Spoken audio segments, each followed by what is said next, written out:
I've avoided making this recipe for years because I thought it was all hype, but today I'm finally making it, and if it disappoints, I'll tell you. So I've got the oven preheating at 200 degrees Celsius fan, and next I'm going to take 500 grams of cherry tomatoes and place them into a baking tray. Then we're going to take 4 cloves of garlic and finely chop them, and then we're going to finely chop a couple of sprigs of fresh oregano. You could use dried here, and if you do, just use about 1 teaspoon. Add them in with the tomatoes, and then we'll sprinkle in half a teaspoon of chili flakes and give it a good grind of black pepper before drizzling generously with extra virgin olive oil around 60 milliliters and then tossing everything together to coat nicely.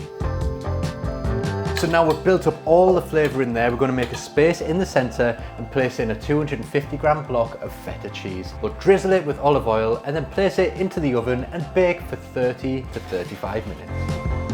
So while our tomatoes and feta are roasting nicely, I'm going to place a pan of water over a high heat, and then we're going to salt it generously and bring it to a boil. And while that's happening, we'll place a frying pan over a medium heat and place in 20 grams of pine nuts to toast off lightly for 1 to 2 minutes. Around 10 minutes before your feta is finished roasting, we're going to cook the pasta. This can be a pasta of your choice, so just cook any pasta to the packet instructions until it's ready. So our pasta is almost ready, but our feta and tomatoes is ready. So we're going to take that from the oven. So we're going to take a fork and mash the tomatoes and feta together to make a creamy sauce. Then we're going to place in 30 grams of grated parmesan and around 1 teaspoon of balsamic vinegar and mix that through. So at that stage, the base of our sauce is ready, and you'll notice we haven't added any salt to this. So we need to taste it and see if it needs any. But just as I thought, the feta is salty enough and so is the parmesan. We don't need to add any extra salt here at all. And just before we drain our pasta, I'm taking some of that pasta water because we're going to need it to loosen up our sauce a little bit. And the starch in there is wonderful for making that happen and letting the sauce stick to the pasta. So we're taking around 250 milliliters, but really you just add as much or as little as you need. So we'll drain the pasta and then we'll add that to our sauce.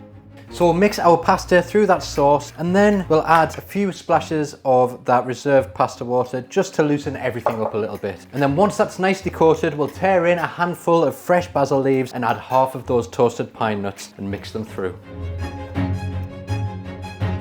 And now it's ready to serve. So serve in bowls and top with some extra basil. I'm using a dwarf basil variety, some extra Parmesan cheese and black pepper, and you can even give it a little drizzle of balsamic glaze if you like. So there we go, that's my version of the viral feta pasta that I've never tried before. So let's give it a taste and see what it's like.